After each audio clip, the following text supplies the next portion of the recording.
Eu tenho os pés no chão porque sou de Aquários, mas a cabeça gosto que a voe. Agrovila, Distrito Periférico e Rural de Porto Seguro, 5 de agosto de 2025. Por muitas vezes eu tentei fugir da minha cerimônia de posse, mas para todo lado que eu corria tinha alguém importante me mandando de volta para esse momento e cá estamos nesse ato. Não escrevi nenhum discurso nos moldes acadêmicos e eruditos como vai se dando a entender, né, sobre estar numa academia de letras, tão bem quanto a minha vinda para a academia, né, que tudo foi possível por essa academia ser diversa e plural e inclusiva. E aí chegou, né, na periferia, no mundo rural, e eu estou muito feliz e grato pela academia ter chegado, a nossa academia chegar nessas pessoas comuns e afastadas dos grandes centros. Então eu decidi falar de pessoas, falar das pessoas que abriram, que ornaram esse caminho cultural para mim. E eu começo falando dos meus pais, José Alberto e Doraci. Um dia meu pai falou assim, eu e meus irmãos, a gente ali na fase de final da infância, início da adolescência, tinha que fazer as tarefas da roça, né? Todo mundo tem que trabalhar, tem que ajudar. Aí a gente com aquele corpo mole, não quero ir para a escola, não sei o que. Aí meu pai falou assim, quem não quiser ir para a escola vai passar o dia na roça trabalhando comigo, batendo enxada, roçando, fazendo tudo. E a partir desse dia eu nunca perdi um dia de aula. Mas ele, do jeito dele, não sei se sabendo ou não, ele mostrou pra gente que tudo precisa passar pela educação. E a minha mãe também, que até o momento nunca tinha sido alfabetizada, a função dela era pegar na nossa mão e duas mãos juntas para comprimir um lápis para cobrir as primeiras letras, né? Enquanto a gente cobria as letras que ela nem sabia que letra que estava sendo coberta ali, a gente ia se descobrindo e descobrindo esse universo da educação. E assim, tive muita sorte. Eu às vezes acho que a palavra sorte ela é estranha para as pessoas do mundo acadêmico e tal. Eu até converso isso com o meu sobrinho, sabe? Que de vez em quando ele fala, não sei o que lá foi sorte. Aí eu falo, cara, você tem menos de 20 anos e fala de sorte assim. Sorte não é mais uma coisa ligada à fé do que propriamente a filosofia flui. Mas eu tive a sorte de, desde criança, a minha avó Elizabeth, ela já reunia os netos, né, e contava histórias, e ia até altas horas da noite, né, na roça, não tinha luz elétrica, e como as histórias, ela tinha que contar a história sempre, e as histórias iam ficando repetidas, e a gente ia começando a saber as histórias de cor. Aí de vez em quando ela parava um pouquinho para pensar assim, em outras ideias para alongar aquela história, para ninguém tomar a história no meio. Ela, não, mas aí não foi assim não, o cavalo foi para outro lado, que a gente já estava ligado na história. E ela cochilava nesse meio tempo, aí a gente, acordava assim, aí... E muito mais tarde eu entrei para o mundo da mitologia grega, eu fui perceber que a minha avó já tinha contado vários mitos gregos, só que com outros personagens e com outras linguagens, que talvez ela nem soubesse disso. Então, eu já vinha sendo influenciado pela mitologia grega desde lá, de maneira simples, onde os personagens se tornavam arara azul, papagaio verde, coisas assim, mas estava se referindo a qualquer deus da mitologia grega. E nessa continuação da roça, além da minha avó também, a gente teve a sorte. Eu tive um tio também já falecido, o tio Val. Ele era especial, ele era um homem grande, mas a a mente era de criança, então ele continuou brincando com a gente no mesmo nível. Ele morava na cidade, e quando ele chegava na roça, a gente já ficava ansioso, porque ele chegava para contar histórias para a gente, fazer brincadeira. E um dos números que a gente sempre repetia, a gente tinha barcaça de cacau na roça, então a gente subia para a barcaça, lá ele pegava uma mangueira, e aí a gente ficava de um lado e ele do outro, e então ele assoviava a música de um lado da mangueira e eu e meus irmãos ouvíamos do outro. Então são pessoas que veem dentro desse combo de sorte, assim, desde cedo, dentro da dureza das coisas da roça, mas ali tinha uma poesia, uma coisa brincada e brincante sempre.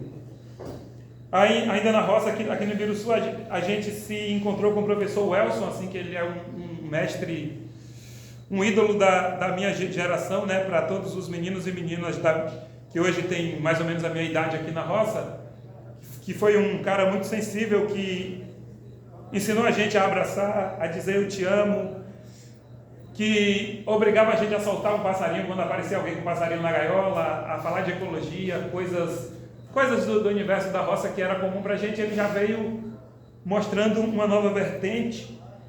Então essa minha geração no Ibiruçu tem o professor Welson como esse ídolo, e é dessa mesma leva que eu me encontro com o mestre de cultura popular e samba de couro João Pereira. Na década de 80, quando as pessoas invadiram aqui a mata para motivos de reforma agrária, enquanto as pessoas brigavam, fugiam de pistoleiros, lutavam para defender o seu pedaço de terra, João Pereira era um desses, mas um cara com uma alma sensível, que o cara que já trouxe a igreja, a escola, era mestre de samba de couro. Então ele funcionava como uma espécie de, na minha visão, de pai para os outros, né? Que enquanto os outros todos passavam o dia lutando, ele estava lá cuidando desse pão poético para esses filhos que chegavam cansados dessa guerra de todo dia.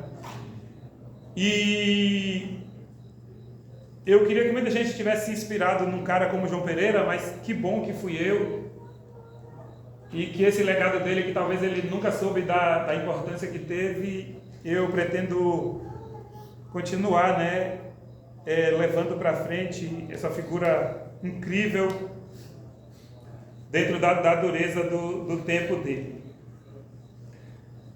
E ainda seguindo nessa caminhada, nesse meio tempo eu descubro o teatro, e o teatro foi a coisa que realmente me salvou a vida, porque essa figura matuta e catrumana aqui chegou no nível que, se eu fosse numa estrada e viesse uma pessoa, eu mudava de estrada só para não dizer bom dia. Tinha esse pânico social, essa dificuldade.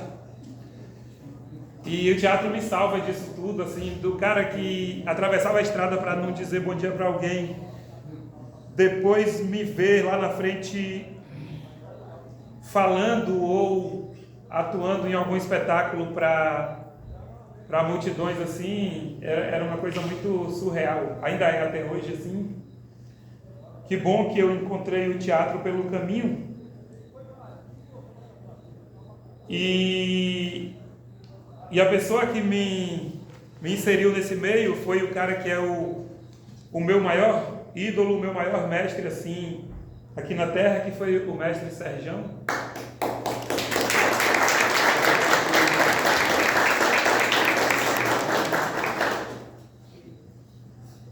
Quando eu comecei a fazer teatro, tinha a empolgação, né, de querer ir para o palco italiano, aquela coisa. Serjão me convenceu que ir para a rua, fazer teatro na rua era mais interessante, e que uma coisa não ia invalidar a outra. E comecei sendo dirigido por ele, ele terminou no fim da vida, eu estava dirigindo ele nos meus espetáculos, foi uma troca muito legal. E eu sou só um desses filhos culturais de Serjão, mas se você chegar hoje na Rua do Mangue e ali no geral, ali no centro de Porto Seguro, tem muita gente ali que é cria de Serjão, né? Os meninos que hoje são artistas, tem seus trabalhos ligados à arte, tudo passou pelo Macunaíma lá da Rua do Mangue, ao qual eu sou muito grato. E passei por outros mestres, né, nessa sequência, né? O professor Ed Aquino, que eu conheci no Centro de Cultura, que me ensinou muito. Dermival Pires, com quem eu acabei de fazer o filme Quem Cuidará de Mim, que vai estrear logo, assim, que é um cara que sempre puxou a gente para essa caminhada legal. E uma vez saindo de lá e decidindo que eu queria fazer as coisas acontecerem aqui e não fugir para lá, e sim fazer o centro reconhecer aqui e aqui chegar lá com esses produtos da cultura, eu tive outros grandes parceiros, né? Meu primo, meu irmão Kim Moura, quem começou a caminhar comigo, meu amigo Rogério Ense.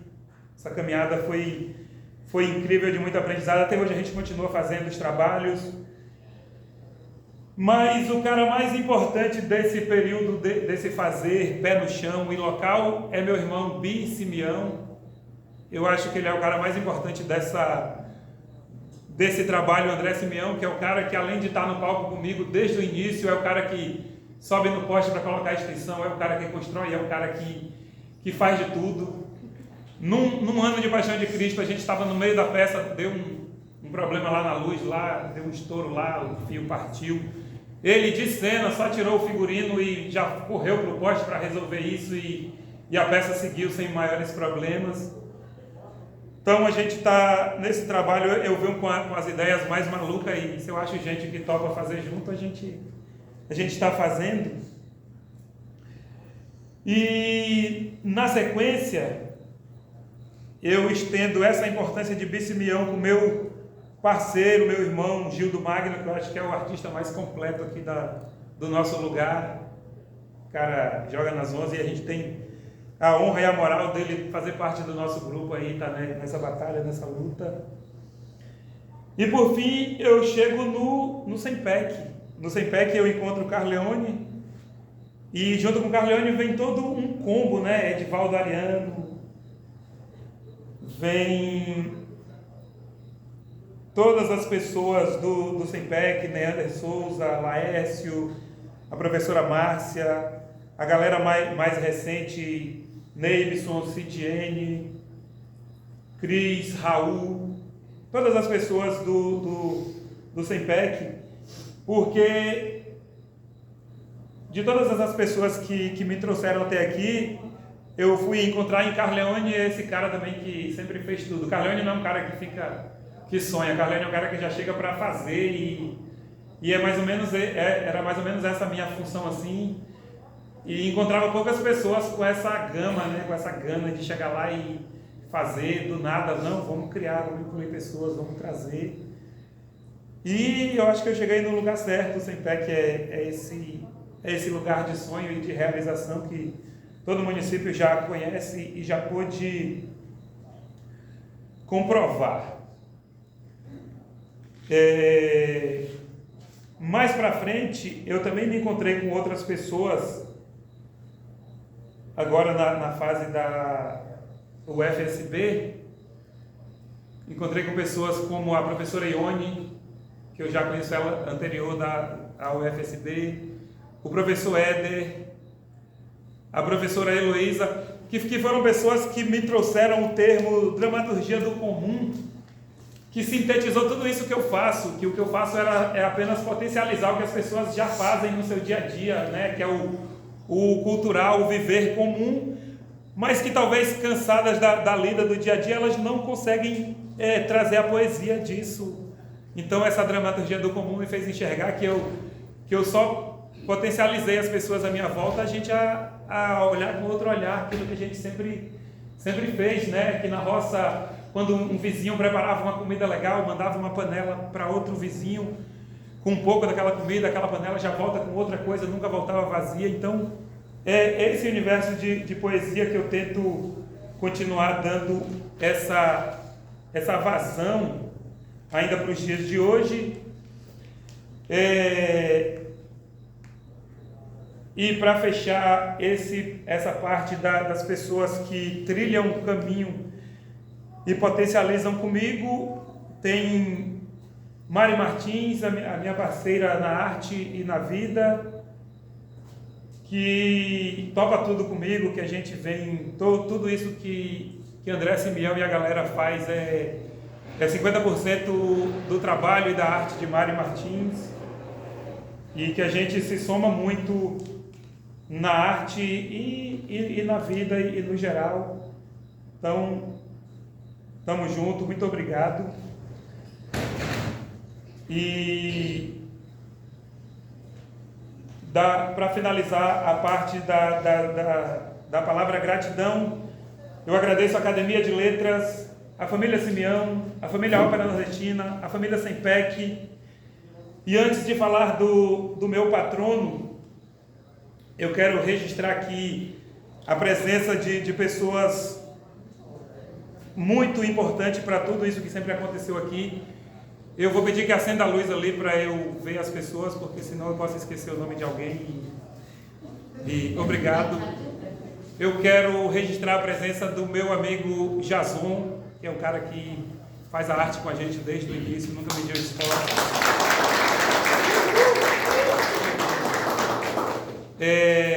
Vitória Alda e Demerval, muito obrigado pela parceria.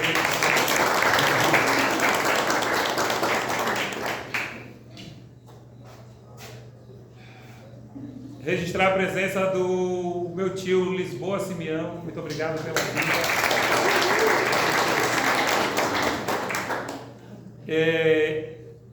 Tem a presença de Edinalva ali, que ela é dessa minha geração, que conheceu o professor Elcio, que levou a gente para esse mundo incrível que a gente se tornou depois, né, pela educação. Muito obrigado, Edinalva. Agradecer a presença de Zulmira, a mãe. Muito obrigado. Gratidão à imprensa, né? Meu parceiro Formiga e equipe, meu parceiro Elcio Souza e equipe. As pessoas do Sempec eu já citei, muito obrigado de novo. E vou falar aqui do meu patrono. O Ali Salomão, ele é um poeta aqui da cidade de Jequié, um cara incrível assim, principalmente para a linguagem periférica, né? Que é de onde eu venho, de onde eu trago esse trabalho. É a primeira vez que eu não estou tendo pressa de cansar a plateia, porque a gente que vem do teatro, e principalmente agora na velocidade 3 das mensagens de celular, então os atores agora ficam ligados, não pode deixar a plateia se distrair não, tem que ter ação o tempo inteiro. Mas hoje é uma plateia especial, aí eu vou explorar um pouquinho. Então, o Ali Salomão, ele é um poeta, um agitador. A maioria das músicas que a gente ouve por aí é composição e produção dele, com Caetano, com Bethânia, com Jardim Macalé, uma galera aí. Eu tive pesquisando, a música dele que todo mundo gravou é Vapor Barato, né? É uma composição dele, pouca gente sabe disso. Mas eu só vim conhecer o Ali Salomão já nas músicas do Rapa, né? Que tem participações de áudio dele, tem poemas dele. E fiquei muito, muito feliz de ter essa pessoa disponível lá na lista dos patronos, na minha cadeira 23. Enquanto ele esteve envolvido nas políticas culturais, uma das lutas dele era incluir um livro na cesta básica, que eu acho que não chegou a ser uma coisa que foi aprovada, mas eu quero deixar essa provocação para a nossa academia, pensar em algo parecido aqui localmente, né? Colocar o livro nas coisas que todo mundo participa, para a gente chegar nesse universo. Então, eu acho que é isso, falei muito, a palavra de hoje é gratidão. Muito obrigado a todos e viva a arte da palavra.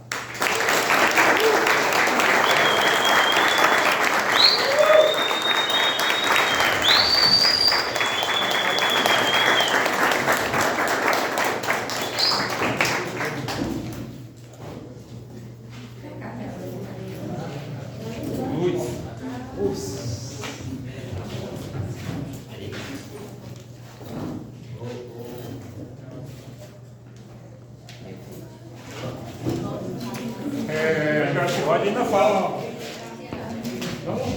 Só um momento, para a gente finalizar não, a última parte, essa parte meio chata, que é o discurso oficial da academia, e realmente espero que você fique aqui do lado.